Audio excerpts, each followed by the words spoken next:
আসসালামু আলাইকুম। সুন্দরতম চ্যানেলে আপনাদের মোবারকবাদ জানাচ্ছি। কালকে আমি দিয়েছিলাম সাদ ও সহাবি সাদ এবং মুশরিক মায়ের প্রথম পর্ব, আজকে দ্বিতীয় পর্ব। আমি একটু আগে থেকে দেওয়ার চেষ্টা করছি যাতে মনে আসে।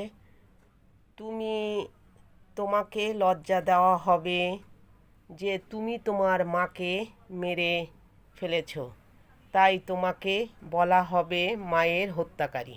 তখন আমি বললাম, তুমি এরূপ করো না, কারণ তুমি কোনো মতেই আমার ধর্ম ত্যাগ করাবে না, করাতে পারবে না। অথবা তিনি একদিন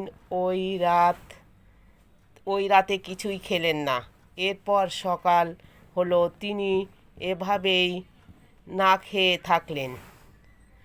তারপরও তিনি একদিন ও 3 রাত উপোস থাকলেন, অর্থাৎ না খেয়ে থাকলেন। অতঃপর আমি যখন তা দেখলাম তখন তাকে বললাম, হে মা, তুমি জেনে রেখো, আল্লাহর কসম, তোমার যদি 100টা প্রাণ থাকে, অতঃপর একটা একটা করে সে সবই যদি বেরিয়ে যায়, তাহলেও আমি এই ধর্মটা কোনো মতেই ছাড়ব না।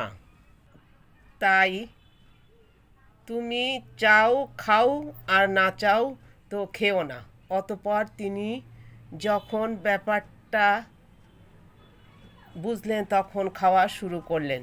তফসির দুরে মানসুর 6ষ্ঠ খণ্ড 521 পৃষ্ঠা।